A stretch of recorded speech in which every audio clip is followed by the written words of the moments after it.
할렐루야. 네, 다 같이 묵도하심으로 우리 주일 예배를 시작하도록 하겠습니다. 묵도하시겠습니다.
너희 안에서 착한 일을 시작하신 이가 그리스도 예수의 날까지 이루실 줄을 우리는 확신하노라. 아멘. 우리 함께 찬양하겠습니다. 때로는 너희 앞에 어려움과 있지만 담대하게 주를 바라보는 너희 영혼 우리 함께 축복하며 찬양하겠습니다.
할렐루야.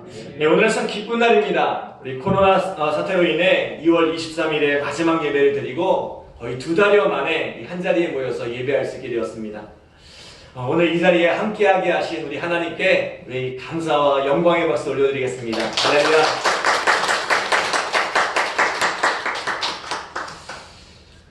늘 텅 빈 예배당을 바라보며 설교하다가 이렇게 성도님들 앞에서 말씀을 전하게 되니 참 감개무량합니다. 다들 참 많이 보고 싶었습니다. 아마 우리 성도님들도 다 같은 마음이었을 것이라 생각됩니다. 멀리 떨어져 있지만 늘 예배의 자리를 그리워하고 또 함께 예배하던 동역자들을 그리워하던 마음이 다들 간절했던 것 같습니다. 여러 가지 이유로 오늘 이 자리에 함께하지 못한 우리 지체들이 있지만 제가 전화로 이렇게 통화해보니 이제 그분들 역시 여건이 허락되지 않아 참여하지 못했지만 모두 함께하고 싶은 마음들이 간절하더라고요.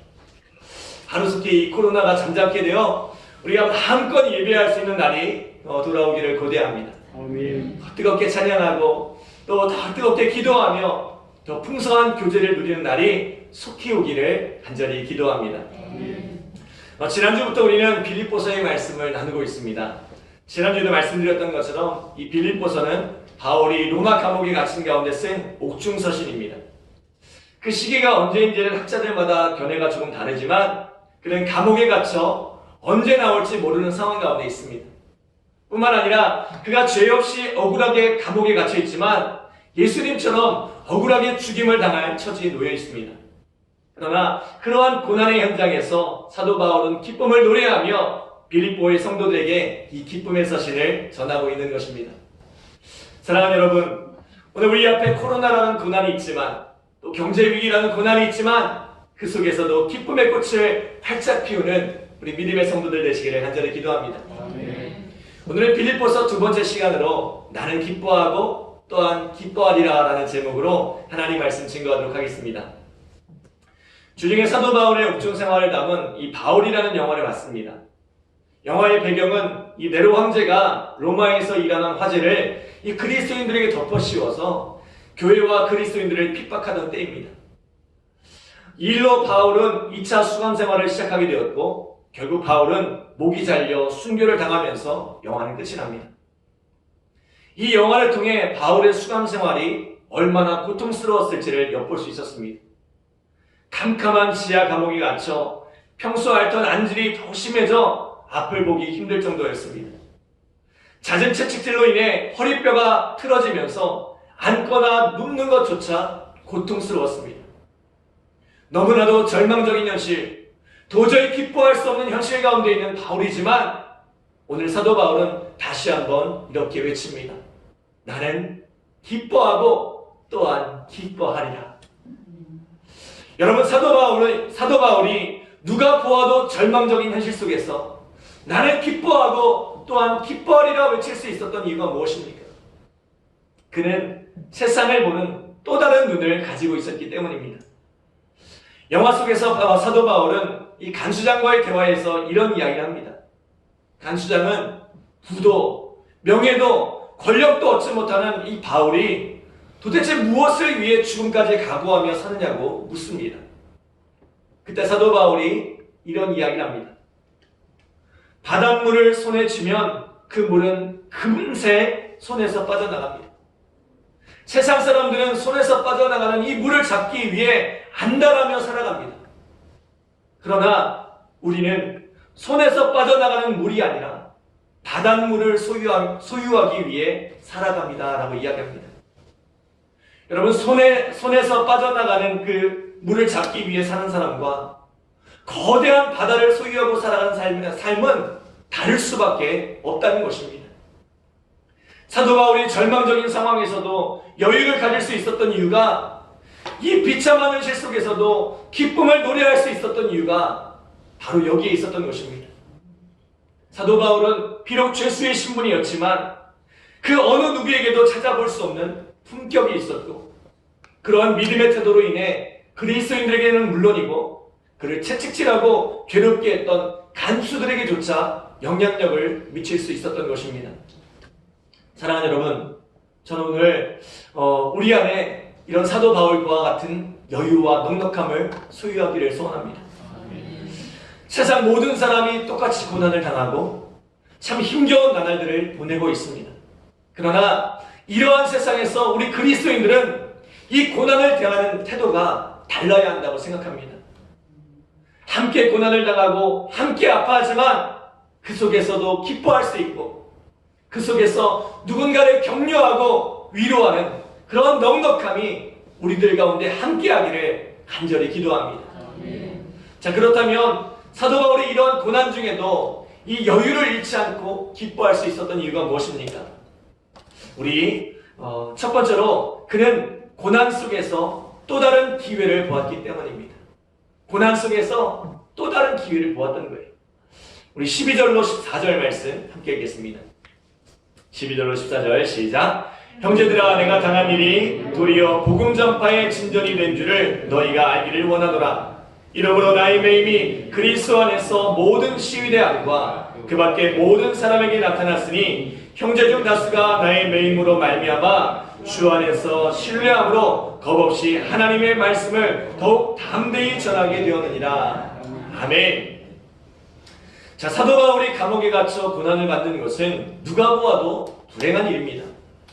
게다가 수많은 이방 교회와 성도들을 이끌고 있는 바울의 위치를 생각해 본다면 바울이 감옥에 갇혀 있는 것은 교회로서 매우 심각한 손해를 보게 되는 것입니다.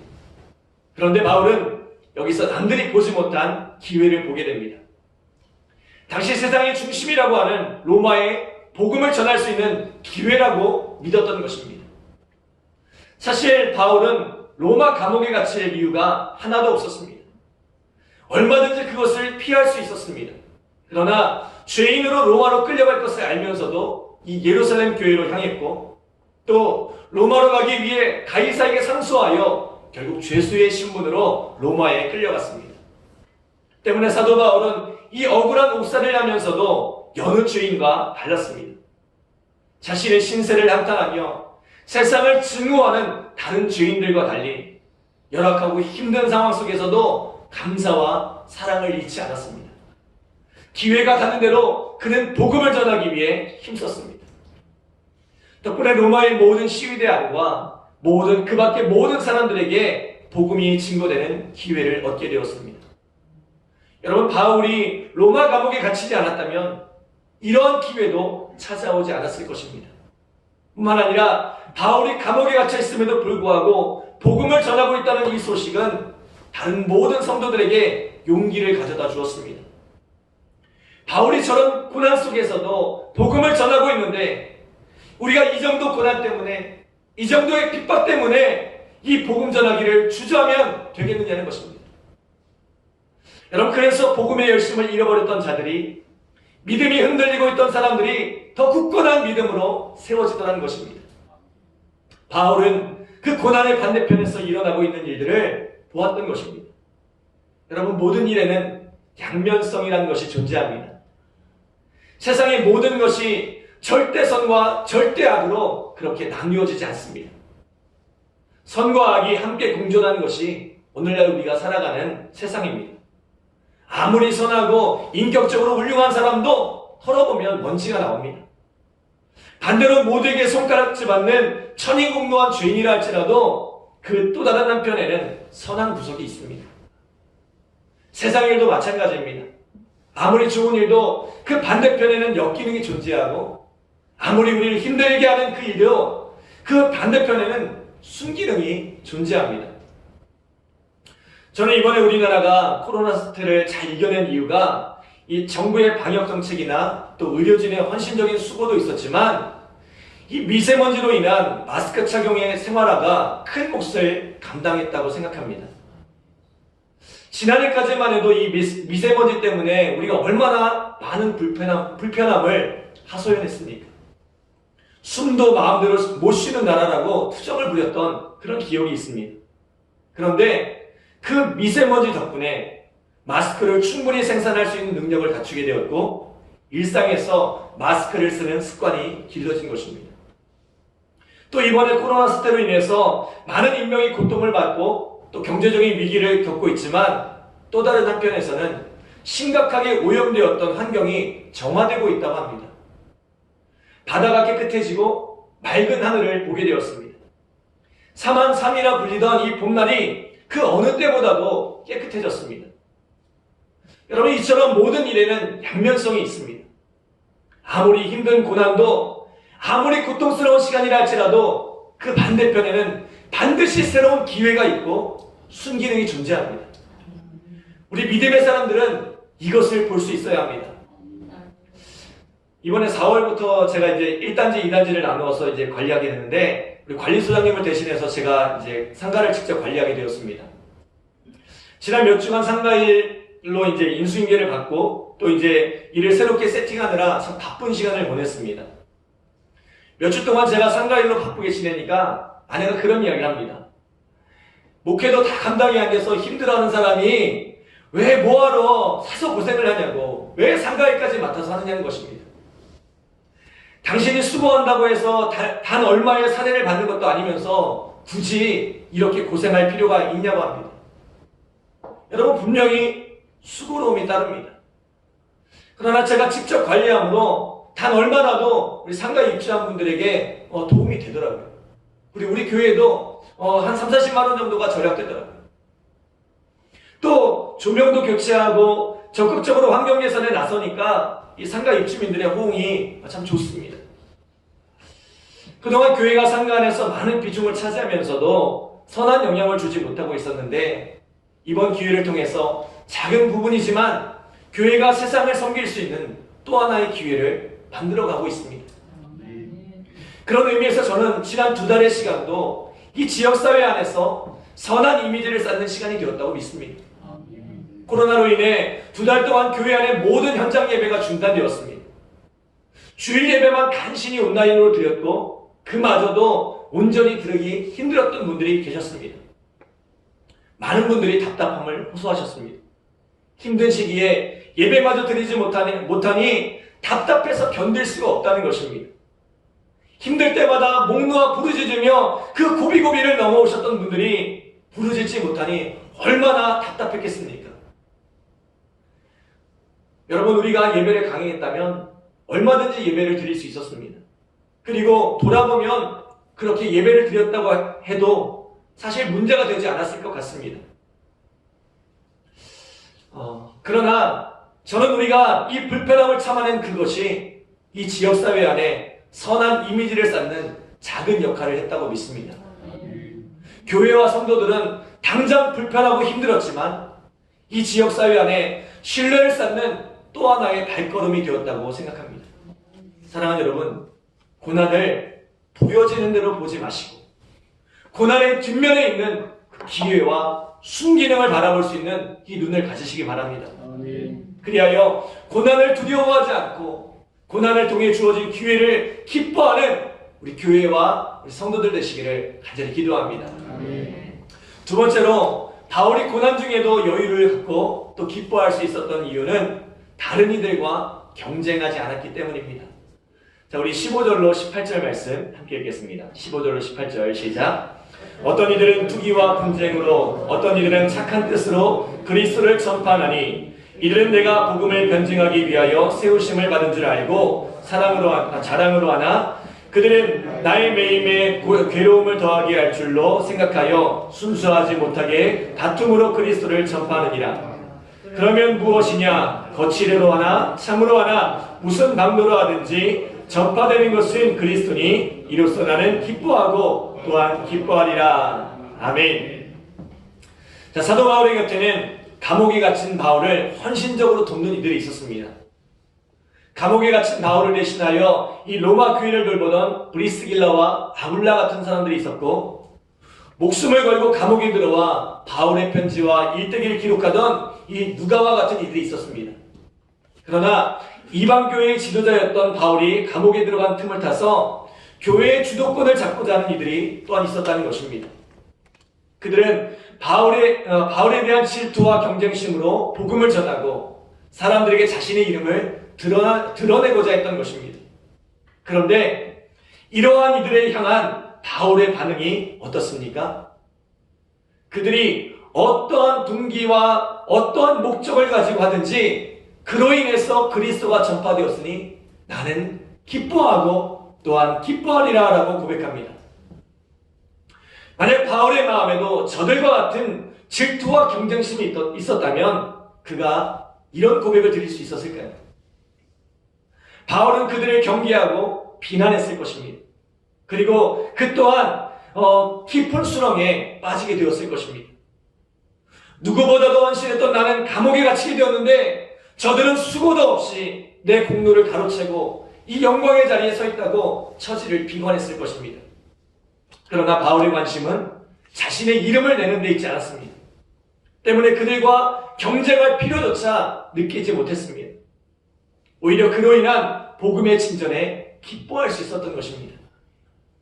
다른 사람들과의 비교의식, 경쟁심은 우리로 하여금 불필요한 에너지를 소진하게 하고 심지어는 자신을 불행하게 만듭니다.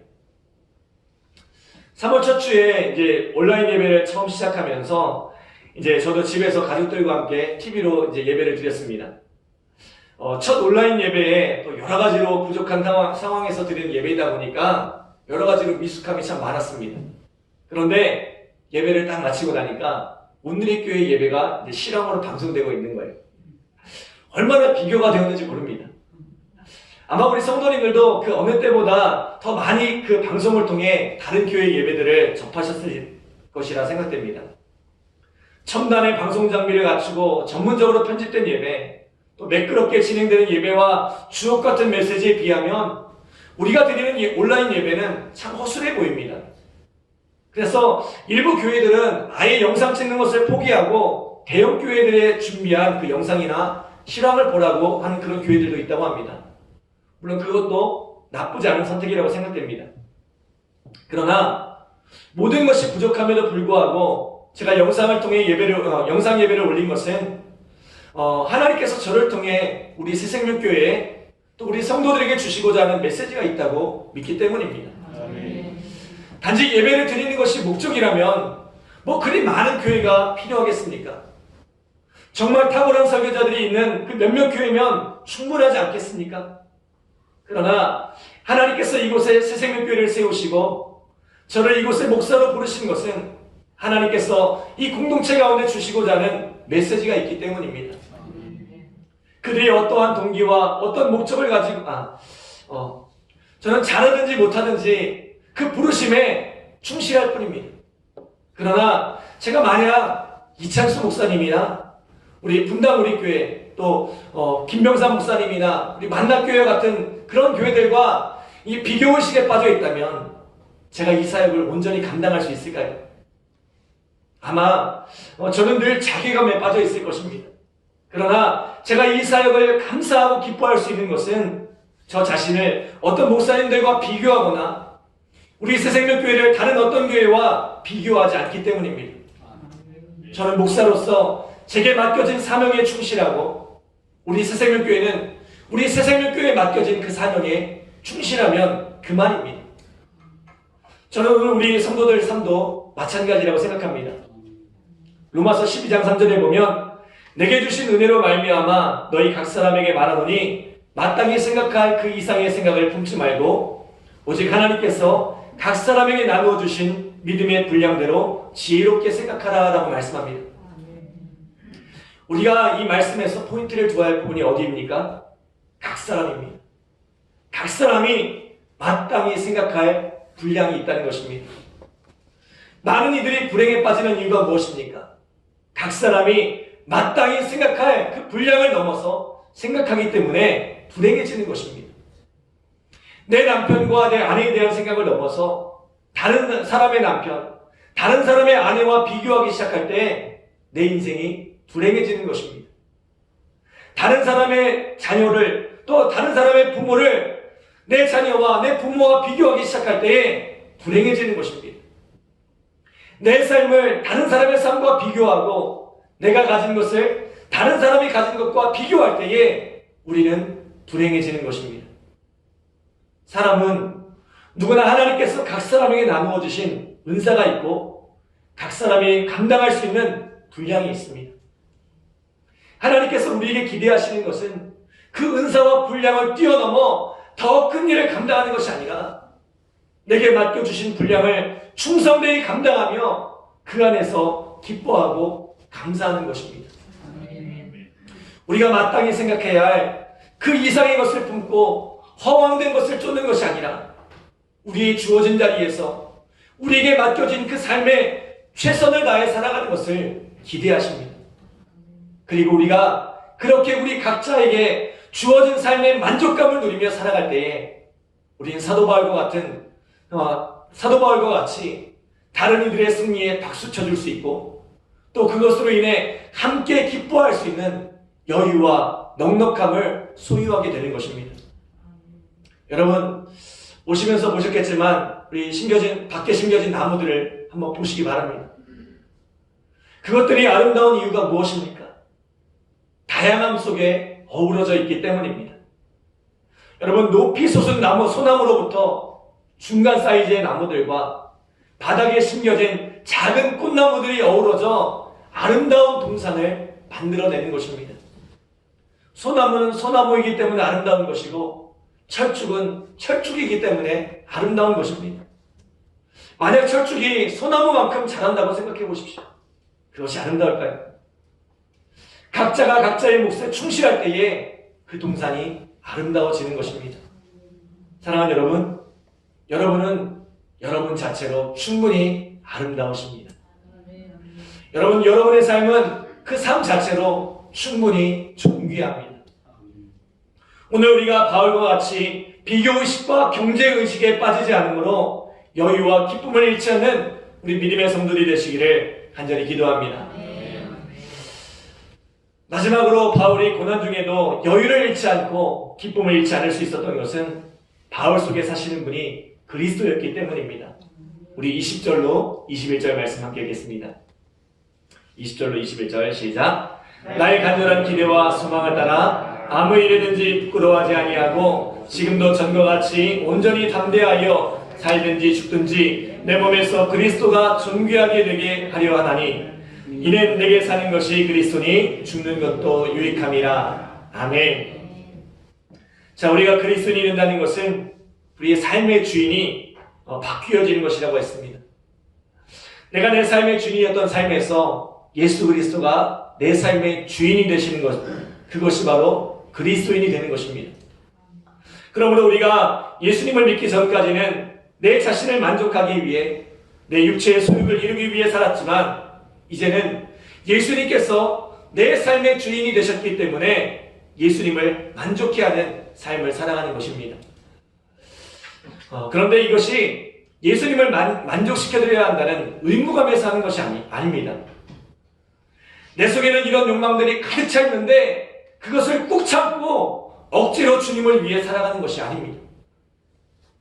우리 삶의 주인이 나에서 예수님으로 바뀌므로 나의 삶의 기쁨의 주체도 예수님으로 바뀌는 것입니다. 그리고 그 예수님 때문에 내 기쁨의 대상도 함께 바뀌는 것입니다. 고린도전서 6장 19절로 20절에 보면 너희 몸은 너희가 하나님께 받은 바 너희 가운데 계신 성령의 전인 줄을 알지 못하느냐. 너희는 너희 자신의 것이 아니라 값으로 산 것이 되었으니 그런즉 너희 몸으로 하나님께 영광을 돌리라 라고 말씀합니다. 우리가 예수님을 주로 영접하면 그분의 영이신 성령께서 우리 안에 거하십니다.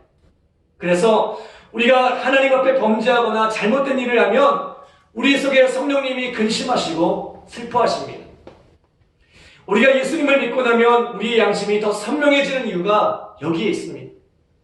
거룩하신 성령님께서 우리 속에 거하시니 아주 작고 사소한 것에도 민감해지는 것입니다. 반대로 우리가 하나님의 기뻐하시는 일을 하면 우리 속에 있는 성령께서 그것을 기뻐하시고 또한 즐거워하십니다. 일본 드라마 중에 고독한 미식가라는 드라마가 있습니다. 이 전국을 돌아다니는 영업사원인 주인공에게 최고의 기쁨은 이 숨겨진 맛집을 찾아다니며 아무에게도 방해받지 않고 최고의 음식을 음미하는 시간입니다. 그런 최고의 음식을 맛보는 시간에서 그 인생의 의미를 찾습니다. 어쩌면 이 자리에도 그렇게 최고의 음식을 맛보는 곳에서 삶의 의미와 기쁨을 찾는 분이 계실지 모르겠습니다. 그런데 예수님이 내 인생의 주인으로 오시면 내가 즐기는 양식이 달라지는 것입니다. 요한복음 4장 34절에 보면 예수께서 이르시되 나의 양식은 나를 보내신 이의 뜻을 행하며 그의 일을 온전히 이루는 이것이니라 라고 말씀합니다. 여러분, 예수님의 양식이 뭐라고요? 나의 양식은 나를 보내신 이의 뜻을 행하며 그의 일을 온전히 이루는 이것이라고 말씀하세요. 여러분, 주님의 뜻이 이루어지는 것을 보면 밥을 먹지 않아도 배부르고 행복하다는 것입니다. 그러므로 예수님이 주인이 되면 맛집에서 맛있는 음식을 먹는 것보다 주님의 뜻이 이루어지는 그것이 훨씬 더 행복해집니다. 예수님의 주인이 되면 좋은 곳에서 여행 다니는 그것이 행복한 일이지만 주님의 뜻이 이루어질 때에 더 큰 행복감을 느끼게 된다는 것입니다. 사도 바울은 세상적인 조건을 따진다면 기뻐할 만한 이유가 하나도 없었습니다. 그는 감옥에 갇혔고 그의 육체는 병들었습니다. 인간적으로 즐거움을 찾을 수 있는 아주 작고 소박한 것조차 그에게는 허락되지 않았습니다.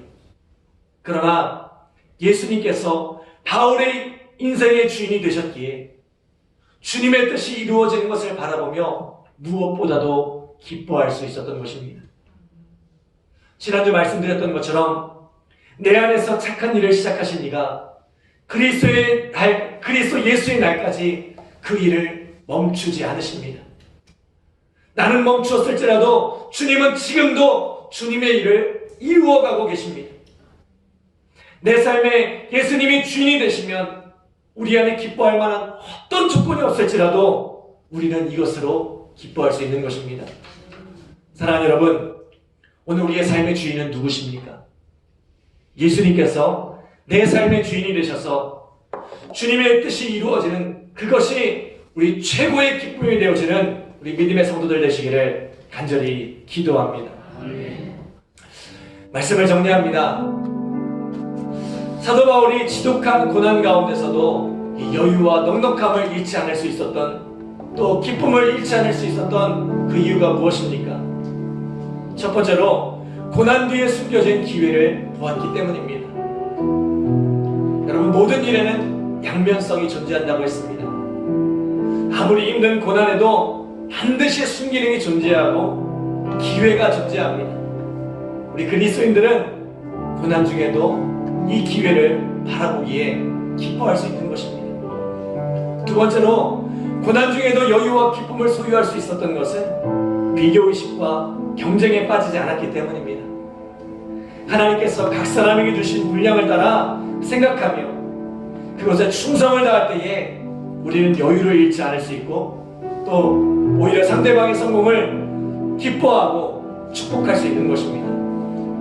마지막으로 사도 바울이 이 여유와 기쁨을 잃지 않을 수 있었던 것은 그리스도께서 그의 삶의 주인이 되셨기 때문입니다. 주님은 주님의 뜻이 이루어질 때에 가장 기뻐하십니다.